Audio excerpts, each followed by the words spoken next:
આપ ધારાસભ્ય ચેતર વસાવાની ઉપસ્થિતિમાં ઝઘડિયા ખાતે વિશાળ પરિવર્તન સભા યોજાઈ। આ પરિવર્તન સભામાં ખૂબ જ મોટી સંખ્યામાં ભાજપ કોંગ્રેસ સહિત અનેક સામાજિક આગેવાનો, નિવૃત્ત કર્મચારીઓ અને લોકો આમ આદમી પાર્ટીમાં જોડાયા હતા। આપ ધારાસભ્ય ચેતર વસાવાની ઉપસ્થિતિમાં ઝઘડિયા ખાતે વિશાળ પરિવર્તન સભા યોજાઈ। આ પરિવર્તન સભામાં મોટી સંખ્યામાં ભાજપ કોંગ્રેસ સહિત અનેક સામાજિક આગેવાનો, નિવૃત્ત કર્મચારીઓ અને લોકો આમ આદમી પાર્ટીમાં જોડાયા। આ સભામાં હજારોની સંખ્યામાં લોકોએ હાજરી આપી અને પરિવર્તનના સંકેત આપ્યા। આ કાર્યક્રમ દરમિયાન ધારાસભ્ય ચેતર વસાએ સભા સંબોધી। તેમણે જણાવ્યું કે બલેશ્વર ઝઘડિયા વિધાનસભામાં આમ આદમી પાર્ટીની પરિવર્તન સભા હતી અને આ સભામાં ભાજપ, કોંગ્રેસ, બીટીપી સહિત સામાજિક સંગઠનો, અનેક આગેવાનો, નિવૃત્ત અધિકારીઓ અને કાર્યકર્તા આપમાં જોડાયા છે। તેમનું હું સ્વાગત કરું છું। આગળ તેમણે વધુમાં શું કહ્યું સાંભળો। વિડીયો જર્નાલિસ્ટ મિતેશ આહિર સાથે સત્યા ટીવી ન્યૂઝ, નેત્રંગ। આજે બલેશ્વર ઝઘડિયા વિધાનસભામાં આમ આદમી પાર્ટીની પરિવર્તન સભા હતી। આજની સભામાં ભાજપ, કોંગ્રેસ, બીટીપી અને સામાજિક સંગઠનોના રિટાયર અધિકારીઓ સહિત હજારોની સંખ્યામાં કાર્યકર્તાઓ આમ આદમી પાર્ટી પરિવારમાં જોડાયા છે, જેમનું અમે સન્માન સાથે પાર્ટીમાં સ્વાગત કરીએ છીએ। જે પ્રકારે 30 વર્ષ ગુજરાતમાં ભારતીય જનતા પાર્ટીનું શાસન હતું ચાલે છે, આગળ 50 વર્ષ કોંગ્રેસનું શાસન હતું। જે પણ આ વિસ્તારના આદિવાસી સમાજ, એમને એક ઉમ્મીદ હતી, ત્યારે કોંગ્રેસના શાસનમાં પણ આ વિસ્તારમાં જીઆઈડીસીઓ આવી, રાજપાડી લિગ્નાઇટ પ્રોજેક્ટનો જીએમડીસી આવી, આ વિસ્તારમાં અનેક પરિયોજનાઓ બની, જેમાં આ વિસ્તારના લોકોની જમીનો ગઈ। એ જ પ્રકારે આજે ભાજપ પણ આ વિસ્તારમાં લિગ્નાઇટ પ્રોજેક્ટ વાલિયા હોય, ડમલાઈ હોય, હાઈસ્પીડ કોરિડોર અંકલેશ્વરથી એકતાનગરનો હોય, જેવા અનેક પ્રોજેક્ટ લાવીને આ વિસ્તારના લોકોની જમીનો સંપાદન કરવાની તજવીજ હાથ ધરે છે। ત્યારે લોકોમાં એક આક્રોશ છે કે 30 વર્ષના ભારતીય જનતા પાર્ટીના શાસનમાં શિક્ષણનું સ્તર કથળેલું છે। અહીંયા પૂરતા શિક્ષકો નથી, શાળાઓમાં બેસવા માટેના ઓરડાઓ નથી, આંગણવાડીના મકાનો નથી। આ વિસ્તારના લોકો સિંચાઈનું પાણી ઝંકી રહ્યા છે। આજે નર્મદાનું પાણી 500 કિલોમીટર ગુજરાતમાં પહોંચતું હોય, પણ આ ઝઘડિયાના વિસ્તારમાં નથી પહોંચ્યું। કરજણનું પાણી નથી પહોંચ્યું। પાઇપલાઇન દ્વારા છેક જીઆઈડીસીઓમાં કસુંબા સુધી લઈ જવામાં આવે છે, કરજણનું પાણી પણ અહીંયા નથી મળ્યું। ત્યારે રોજગારીની બાબત હોય, સિંચાઈની બાબત હોય, આરોગ્યની બાબત હોય કે શિક્ષણની બાબત હોય, તમામ બાબતોમાં આ શાસક પક્ષ નિષ્ફળ ગયો છે, જેને લઈને હજારોની સંખ્યામાં આજે લોકો ઉપસ્થિત થયા। લોકોની ઉપસ્થિતિ બતાવે છે કે આવનારા દિવસોમાં પરિવર્તન આવવાનું છે અને લોકો અહીંથી સંકલ્પ લઈને ગયા છે અને અમારા વતી એ લોકો ચૂંટણી લડવાના છે, એવું લોકોએ પણ સામેથી હોકારો અમને આપ્યો છે।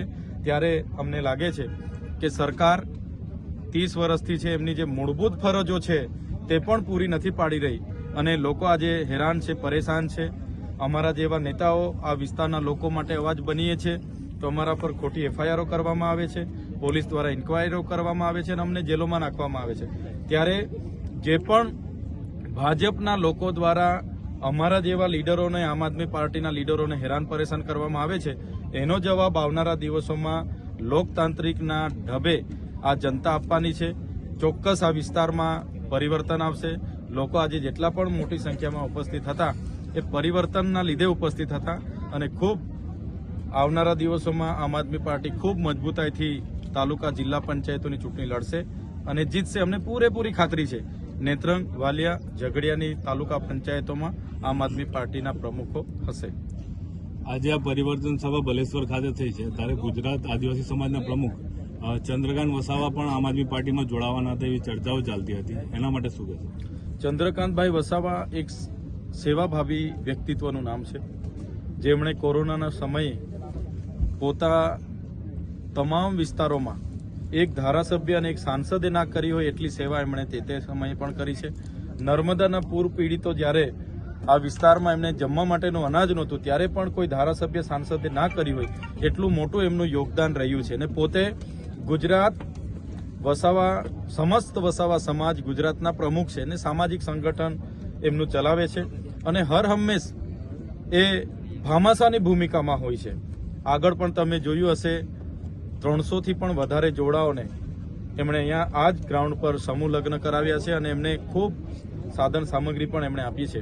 ત્યારે એ આજે આમ આદમી પાર્ટીમાં જોડાવાની એવી કોઈ વાત નહોતી। અમને આટલામાં સ્થળ જોઈતું તો અમે એમના પર એક ગ્રાઉન્ડ માંગ્યું, એમણે અમને ગ્રાઉન્ડ આપ્યું છે। અનેક લોકો એમના પર ફોન પણ કરતા હતા કે ગ્રાઉન્ડ નહીં આપવાને, અનેક સાંસદથી લઈને સરકારના માણસો એમને દબાણ પણ કર્યું કે તમે કેમ ગ્રાઉન્ડ આપો છો. તો એ વ્યક્તિત્વ એ નિષ્પક્ષ છે, કોઈ પોલિટિકલી વ્યક્તિત્વ નથી, એ સામાજિક આગેવાન છે. અમારા જેવા કેટલાક ધારાસભ્ય અને સાંસદોએ નથી કર્યું એટલું યોગદાન એમનું સમાજમાં રહ્યું છે. એટલે એ આજે અમારી સાથે જોડાય નહીં જોડાય એની સાથે નથી, પણ એમને અમને ગ્રાઉન્ડ આપ્યું છે, આટલી સુવિધાઓ અમને મળી છે, બદલ એમનો આભાર માનીએ છીએ. સરદાર હાલ અબાબા મુદ્દો ખૂબ ચર્ચા રહ્યો છે અને એની પર ઘણી ટીકા ટિપ્પણી બી થઈ રહી છે, આપ શું કહેશો?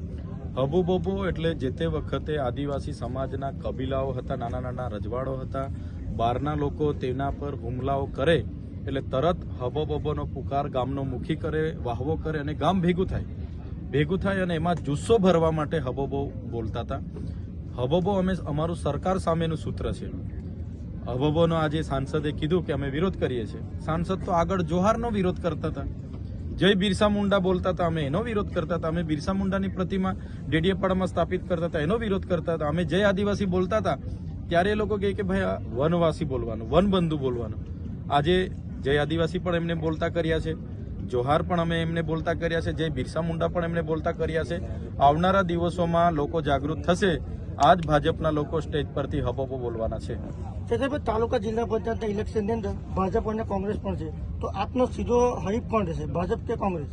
તમે ગુજરાતના હમણાં જે સર્વે આવ્યા છે જોયું હશે, આખા ગુજરાતમાં સીધી ટક્કર ભાજપ અને આમ આદમી પાર્ટીની છે, કોંગ્રેસ ક્યાંય દેખાતી નથી. એટલે અમે સ્વતંત્ર લડવાવાળા લોકો છે, અમારી સીધી ટક્કર ભાજપના નેતાઓ સાથે છે. તમે ઘણા નેતાઓ ઘડીકમાં ભાજપમાં જાય છે, ઘડીકમાં એમઆઈએમમાં જાય છે, ઘડીકમાં કોંગ્રેસમાં જાય છે અને લોકોને ગેરમાર્ગે દોરવાનું કામ કરે છે. એવા તમામ નેતાઓને આવનારા દિવસોમાં જનતા જાકારો આપવાની છે અને આ વિસ્તારોમાં આમ આદમી પાર્ટી તાલુકા જિલ્લા પંચાયતોમાં જીતવાની છે. કયા નેતા એવા છે? મહેશભાઈ વસાવા, જે મહેશભાઈ વસાવા બીટીપી પાર્ટી બનાવી, અમારા જેવા બધા જ યુવાનો એમાં જોડાયા, અમને અમારા ભવિષ્ય એમાં બનાવવાનું અમને લાગ્યું કે ચાલો સમાજની પાર્ટી છે. જ્યારે લડવાનું આવ્યું તો ભાજપના ઇશારે ડેડિયાપાડામાં નબળો ઉમેદવાર હતો બહાદુરભાઈ કરીને, એને ટિકિટ આપી દીધી, 3000 મત મળ્યા. ઝઘડિયામાં ભાજપે એમને પ્રેશર કર્યું કે ભાજપે કીધું કે પૈસા મળી જશે. છોટુભાઈ વસાવા સામે પોતે ફોર્મ ભર્યું, પોતાના પિતા સામે ફોર્મ ભર્યું, વિચારો ને તમે. એટલે આજ મહેશભાઈ વસાવા ભાજપના કહેવાથી, મનસુખભાઈના કહેવાથી હવે કોંગ્રેસમાં જોડાયેલા છે, લોકોને ગેરમાર્ગે. એટલે જે વ્યક્તિ પોતાના પિતાના ના થાય એ કોના થવાના છે? એટલે અમે એવા લોકોના તો નામ પણ નથી લેતા અને જે અમારું પૂરું કરવાની વાત કરે છે. આજે તો ચૈતરભાઈ વસાવા સાથે હજારો લાખોની સંખ્યામાં યુવાનો જોડાયેલા છે ને અમારી પાસે શું છે તે પૂરું થઈ જવાનું. અમે તો ખુલ્લી કિતાબ છે, અમારી પાસે નથી ધન દોલત, નથી જમીનો, નથી પ્રોપર્ટી. એટલા માટે અમે સરકાર સામે લડીએ છીએ, વિધાનસભામાં પણ લડીએ છીએ અને ગ્રાઉન્ડ પર બી લડીએ છીએ. એટલે કહેવાનો મતલબ કે જનતાને જાગૃત કરવાનું કામ અમારું છે, નેતૃત્વ પૂરું પાડવાનું કામ અમારું છે, જે કરીએ છીએ અને આવનારા દિવસોમાં એ પરિવર્તન આવવાનું છે.